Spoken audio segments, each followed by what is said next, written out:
स्वाभिमान उंचवारे आपली मान जागवा तो स्वाभिमान उंचवारे आपली मान हीच आहे आणबान शान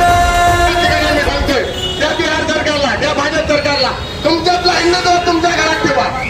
एक मुसलमानाची मस्जिद जर मुसलमान ताब्यात राहत असेल हिंदूचं मंदिर जर हिंदूच्या ताब्यात राहत असेल तर आमचं बौद्धांचं विहार सुद्धा बौद्धांच्या ताब्यात राहायला पाहिजे आणि याच अजेंड्यावर आणि याच मागणीवर आम्ही ठाम आहोत.